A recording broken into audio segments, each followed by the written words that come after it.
नमस्कार. जय महाराष्ट्र. मी डॉक्टर अनिल फळे.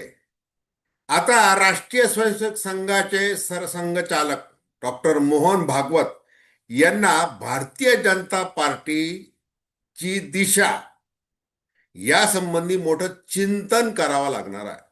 चिंतन बैठकीचं आयोजन करावं लागणार आहे. कारण की छत्रपती संभाजीनगर पासून मुलुंड पर्यंत, चेंबूर पर्यंत म्हणजे मुंबई पर्यंत भारतीय जनता पार्टीच्या नेत्यांना, निष्ठावंत कार्यकर्त्यांनी आई बहिणीवरून शिव्या घातलेल्या आहेत. कारण भारतीय जनता पार्टी 100 के पार 200 के पार घोषणा करत असताना कधी काँग्रेस युक्त भाजप झाली हे कळालेलंच नाही. अनेक गोष्टी घडलेल्या आहेत. 100च्या वर अपक्ष उमेदवार उभे राहिलेले आहेत, जे बंडखोर आहेत भारतीय जनता पार्टीचे. दुसरीकडे 4 बिनविरोध आले म्हणून रवींद्र चव्हाण आणि देवेंद्र फडणवीस एकमेकांचं अभिनंदन करत आहेत.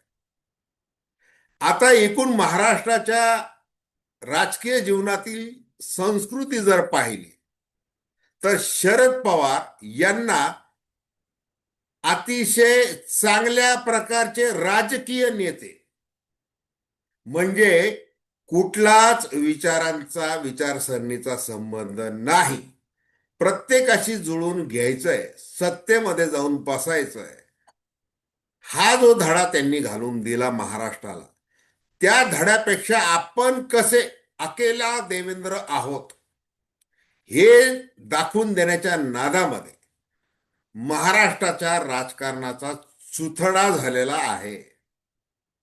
मग रात्री हुडी घालून आमदारांची पळवापळवी असेल आणि एकनाथ शिंदे यांना बहकवण्याचे उद्योग असतील, हे सगळे महाराष्ट्राने पाहिलेले आहे.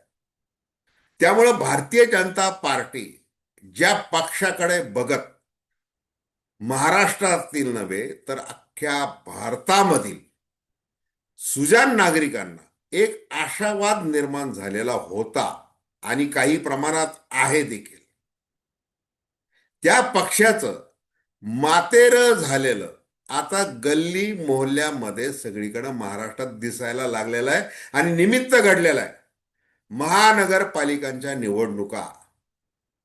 आता हे किती गांभीर्याने घ्यायचंय, म्हणजे घर की मुर्गी दाल बराबर आणि बाहेरून आलेले म्हणजे सावजी चिकन, अशा शब्दामध्ये नितीन गडकरी यांनी भाजपचेच कान टोचलेले आहेत. दुसरीकडे पीक वाढते त्याप्रमाणे रोग देखील वाढतो, असे वेगवेगळ्या शेलक्या शब्दामधले हल्ले नितीन गडकरींनी केलेले आहेत विद्यमान भारतीय जनता पार्टीच्या महाराष्ट्रातल्या नेतृत्वावर. हे एकूणच भारतीय जनता पार्टी आणि आम्ही ज्या वेळेला पत्रकारिता सुरू केली स्थानिक वार्ताहर म्हणून, त्यावेळेला पाहिलेली जी काँग्रेस आहे त्या काँग्रेसचं एक नवं रूप आता या भगव्या काँग्रेसमध्ये कसं दिसत आहे या संबंधी आपण थेट विश्लेषण करणार आहोत. दर्शकांना विनंती की चॅनल सबस्क्राईब करावं, सबस्क्राईबचं बटन दाबावं आणि आपल्या प्रतिक्रिया बिनधास्तपणे नोंदवाव्या. तटस्थ भूमिकेतून एक स्वतंत्र पत्रकारिता म्हणून सर्वसामान्यांच्या दृष्टिकोनातून आपण चर्चा करत असतो. हे बघा, ज्या वेळेला जनसंघाची स्थापना झाली, म्हणजे भारतीय जनता पार्टी हा नंतर स्थापन झालेला राष्ट्रीय पक्ष, त्याआधी राष्ट्रीय स्वयंसेवक संघाच्या अनुमतीने श्यामाप्रसाद मुखर्जी यांच्या पुढाकाराने जनसंघाची स्थापना झाली. तो एक पणती हे चिन्ह घेऊन त्यावेळेला असं ठरलं होतं की राजकीय स्वातंत्र्य राहील, राजकीय निर्णय घेता येतील, परंतु ते आपलं जे राष्ट्रप्रथम, सुजाण संस्कृती वगैरे वगैरे जे आपले वैचारिकता आहे त्याचं भान राखून राजकीय निर्णय घेतले पाहिजेत. आज काय झालेलं आहे, म्हणजे अटल बिहारी वाजपेयी, लालकृष्ण अडवाणी यांनी 78-80 मध्ये ज्या वेळेला जनसंघाचं रूपांतर भारतीय जनता पार्टी असं केलं, त्यावेळेला देखील त्यांनी श्यामाप्रसाद मुखर्जी यांच्यासारखाच विचार केलेला. परंतु आता 2013-14 पासून तर आत्तापर्यंत काय झालेलं आहे हे काही नव्याने सांगण्याची गरज नाही.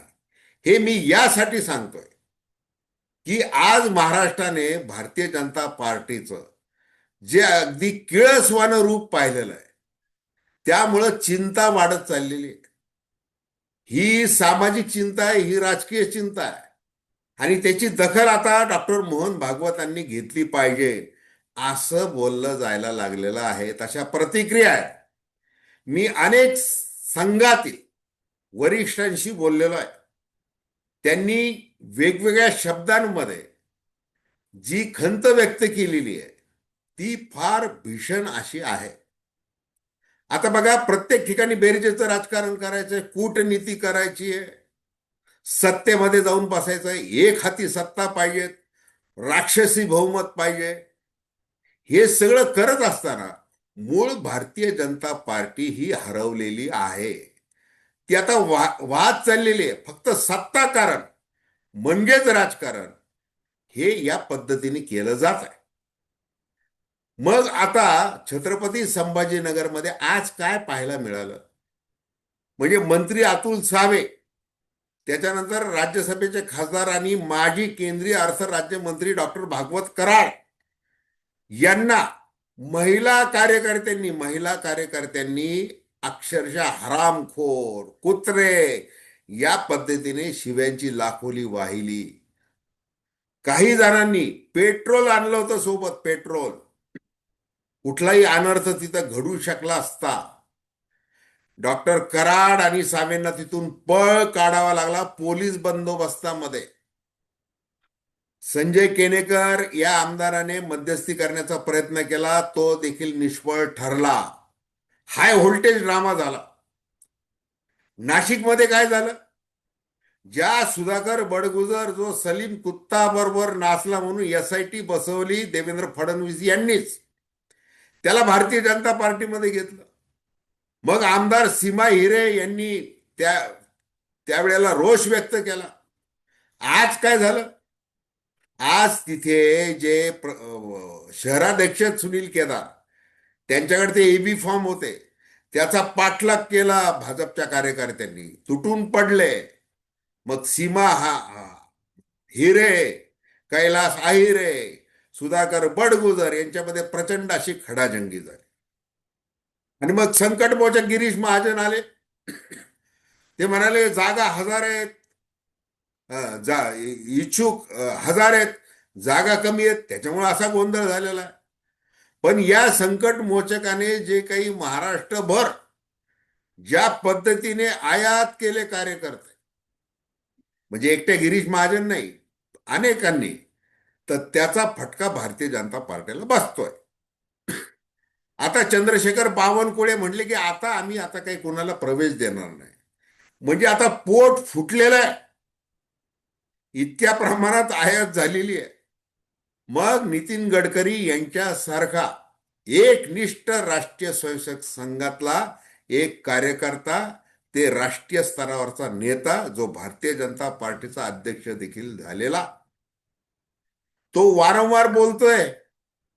अनेकदा बोलून झालेलं आहे त्यांनी वेगवेगळ्या शब्दांमध्ये. जसं सुरुवातीला सांगितलं की घर की मुर्गी दाल बराबर, आणि बाहेरून आलेले सावजी चिकन. सावजी चिकन म्हणजे काय, नागपुरी एकदम खास मांसाहार, चटकादार मसाला, त्याची ओढ सगळ्यांना आहे. अशा पद्धतीने वागवलं जात आहे.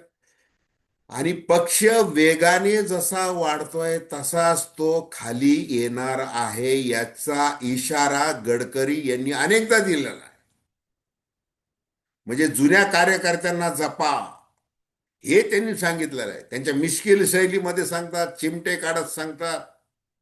आता प्रत्यक्ष जर पाहायला गेलं, भारतीय जनता पार्टीला इतकं अघोरी पद्धतीचं राजकारण करायचे, फोडाफोडी, लोटस ऑपरेशन, अमुक ऑपरेशन करून पैसा भर जाहीर सभेमध्ये केंद्रीय गृहमंत्री अमित शाह सांगतात साम दंड भेद, हे सगळं करा, फोडा, झोडा, मैं बनिया हूं, 5 वर्ष इलेक्शन लढतोय, सतत इलेक्शन लढलं पाहिजे, त्या दृष्टीने आक्रमक झालं पाहिजे. इतकी आक्रमकता, जिथं मूळ जो विचार आहे राष्ट्रीय स्वयंसेवक संघाचा, आणि त्यांनी ज्या प्रमाणात राजकीय स्वातंत्र्य दिलेलं आहे भारतीय जनता पार्टीला, ते गुंडाळून ठेवायचंय. मग विचारांचं जे सोहळं काढून जे काही तुम्ही अ, राजकारण करताय, म्हणजे आवळा देऊन कोहळा काढायचा, या पद्धतीने वागताय. म्हणजे बघा, एक छायाचित्र फिरतंय सध्या सोशल मीडियामध्ये, देवेंद्र फडणवीस मध्ये बसलेले आहेत, बाजूला सगळे ईडीग्रस्त नेते राष्ट्रवादी काँग्रेसमधले, त्याच्यानंतर मध्ये काँग्रेसमधून आलेले, म्हणजे ज्यांचे पिताश्री निष्ठावंत काँग्रेसचे स्वर्गीय लोकनेते शंकरराव चव्हाण यांचे सुपुत्र खासदार अशोकराव चव्हाण बसलेले, आणि एकमेव देवेंद्र फडणवीस. ही भाजप आहे. मग ही भाजप आता ही भारताला परवडणारी आहे का? म्हणजे काँग्रेसच्या काळामध्ये जे काही लठ्ठा लठ्ठी, भ्रष्टाचार, अमुक अमुक हे सगळं पाहिलेलं आहे. काय झालं काँग्रेसचं? 1985 साली स्थापन झालेली काँग्रेस, त्याच्यानंतर 1925 साली राष्ट्र राष्ट्रीय स्वयंसेवक संघाची झालेली स्थापना, त्याच्यानंतर काही काळानंतर 40च्या दशकामध्ये जनसंघाची स्थापना, 80 मध्ये भारतीय जनता पार्टीचा उदय. मग काँग्रेसला हे सगळे दुर्गुण लागण्यासाठी किती काळ लागला मोठा, आणि तुम्हाला इतक्या वेगाने ते सगळे गुण लागलेले आहेत. मुंबई मुंबई मुंबईला महापौर पाहिजे, उद्धव ठाकरे यांच्या ताब्यातून काढायची, यासाठी फोडाफोडी. मग एकनाथ शिंदेना तिथं गोड गोड बोलायचंय, बाकी ठिकाणी हिसका दाखवायचा आहे. हे का केलं गेलेलं आहे? तिथं आज त्या चेंबूरला जे काही झालेलं आहे, तिथं जे निदर्शनं झालेले आहेत, अनेक भागामध्ये निदर्शनं झालेले आहेत. म्हणजे मुलुंडे, चेंबुरे, गोरेगाव, कुलाबा इथं निदर्शनं झाले, तिथं अपक्षांनी अर्ज भरलेले आहेत. तुम्ही काय सांगणार आहात त्यांना? हे म्हणजे आयात केलेल्या लोकांना जर तुम्ही तिकीट देताय, मग जे भारतीय जनता पार्टीतले सगळे जे निष्ठावंत कार्यकर्ते आहेत, जे विचारसरणीला घेऊन 20-20, 25-25 वर्ष राब राब राबतात आहे. आज छत्रपती संभाजीनगर मध्ये जो अगदी टाहो फोडून त्याने अंगावरचा शर्ट फाडला, छाती बडवून घेतली, हे सगळं केलं, तो काय बोलला तो? की कशा प्रकारे जनधनचे मी 5,000 खाते वाढवले, कचरा पेट्या कशा वाटल्या, काय काय नाही केलेलं आहे, कोरोनाच्या काळामध्ये मी काय काय काम केलेलं आहे, हे सगळं तो ओक्साबोक्शी रडत सांगत होता. आणि मग त्या महिला शिव्या घालत होत्या. मग हा जो निष्ठावंतांचा जो आक्रोश आहे, तो आक्रोश लक्षात घ्यायचा कुणी? मग आता एका ठिकाणी तर एका कार्यकर्त्याला हार्ट अटॅक आला, अशा देखील घटना घडलेल्या आहेत. मग ते मीरा भाईंदर मध्ये घडलेली घटना आहे. महाराष्ट्रात अनेक ठिकाणी ह्या ज्या काही ठळक घटना घटना मी तुम्हाला सांगितलेल्या आहेत. ठाणे कल्याण डोंबिवलीमध्ये काय झालेलं आहे तेच झालेलं आहे. त्या आमदार सुलभा गायकवाड यांच्या घरासमोर गोंधळ झालेला आहे. कुठे गेली पक्षाची शिस्त? शिस्तप्रिय पक्ष. मग एकनाथ खडसेंना प्रवेश द्यायचा की नाही? मग आमचं कसं, केंद्रीय पक्ष प्रवेश समिती जी असते तीच निर्णय घेणार, असं देवेंद्र फडणवीस, गिरीश महाजन सांगणार. मग बाकीच्यांना काय प्रवेश देत? म्हणजे एकमेकाचे पत्ते काटण्यासाठी हा आपला स्पर्धक आहे, याला कापा त्याला कापा, ह्या पद्धतीने जे काय चाललेलं आहे, मूळ विचार कुठे गेलेला आहे? अनेक गोष्टी भरपूर बोलण्यासारखं आहे. मग किती तासन तास बोलता येईल. तर आता खरं आत्मचिंतन चिंतन बैठका होतात RSS आणि BJP मध्ये. त्या चिंतन बैठकीमध्ये हे विचार होणार आहेत का? आणि लोकशाही जिवंत पाहिजे तर एका पक्षाच्या भोवती जर केंद्रित झाली तर कुठली लोकशाही राहणार आहे?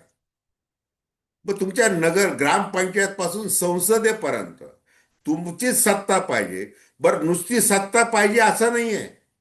राजकारणात सत्तेसाठीच राजकारण असतं, परंतु इतक्या पाशवी बहुमतच पाहिजे. 100 के पार, 200 के पार, 400 के पार, आणि मग सगळे लागायचे कामाला. ही कोणती संस्कृती आहे? पैशाचा वापर करायचा आहे, थैल्या सोडायच्या, पुन्हा सांगायचं मैं बनिया हूं, आणि सगळे आशीर्वाद द्यायचे. हे महाराष्ट्राला नाही, राष्ट्राला परवडणारं नाही. आणि घडलंय ना, नेतृत्व घडलेलं आहे ना. आता स्वतः देवेंद्र फडणवीस हे एक चांगलं उदाहरण आहे ना. आहेत राष्ट्रीय स्वयंसेवक संघामध्ये तयार झालेले. नितीन गडकरी आहेत, अनेक नावं घेता येतील. अनेक नेते महाराष्ट्राला, भारताला राष्ट्रीय स्वयंसेवक संघाने दिलेले आहेत. असे अजूनही देता येतील. परंतु अशा पद्धतीने ज्याची विचाराची नाळ जुळत नाही, ज्याच्यावर आपणच बैलगाडीवर पुरावे नेले त्या अजित पवारच्या विरुद्ध. आता हो बाबा अर्थमंत्री हो, पंतप्रधान नरेंद्र मोदी सांगतात की नॅशनल काँग्रेस पार्टी नहीं है, थी नॅशनल करप्ट पार्टी है, उनको जेल में डालेंगे. आणि काय केलं? अर्थमंत्री पदाच्या चाव्या देऊन टाकल्या हातामध्ये. हे जे काही आहे, मग हे कार्यकर्ते बघत नाही का? या स्थानिक स्वराज्य संस्थांच्या निवडणुका म्हणजे कसं, स्थानिक कार्यकर्त्यांच्या, अरे त्या कार्यकर्त्यांचा जीव घेऊन, निष्ठावंतांचा जीव घेऊन जर तुम्ही राजकारण करणार असाल, तर त्याच्यातून साध्य काय होणार आहे शेवटी? मग विचारांच्या गप्पा, संस्कृतीच्या गप्पा, सामाजिक सुधारणेच्या गप्पा, हे काय? तर ते हे कुठंतरी थांबलं पाहिजे. आणि त्याचा आज जर विचार केला नाही, तर काँग्रेसमध्ये अनेक जशा काँग्रेस निर्माण झाल्या, म्हणजे म्हटलं जायचं की काँग्रेसच काँग्रेसला हरवू शकते, कारण समुद्रासारखा पक्ष आहे. आता तुमचा जो म्हणजे जेवढे जगामध्ये जेवढे समुद्र आहेत, ते सगळ्या समुद्रापेक्षाही मोठा पक्ष आहे, जगामधला सगळ्यात धनवान पक्ष, सक्रिय कार्यकर्त्यांची संख्या असलेला सगळ्यात मोठा पक्ष, सगळ्या देणग्या, कॉर्पोरेटच्या देणग्या, या देणग्या त्या देणग्या मिळवणारा पक्ष हा आहे तुमचा. त्याचा काय उपयोग आहे याचा विचार, याच्यावर चिंतन आता डॉक्टर मोहन भागवत हे करतील का? आणि पंतप्रधान नरेंद्र मोदी किंवा राष्ट्रीय ते नव्याने अध्यक्ष झालेले किंवा केंद्रातले गृहमंत्री हे सगळं त्या चिंतन बैठकीला असे स्वयंसेवक म्हणून त्या सभागृहामध्ये डॉक्टर मोहन भागवत यांच्यासमोर बसतील का? हाच खरा प्रश्न आहे. तर धन्यवाद. हा व्हिडिओ आपल्याला आवडला असेल अवश्य शेअर करा, सबस्क्राईब करा आणि आपल्या प्रतिक्रिया बिनधास्तपणे नोंदवा. धन्यवाद.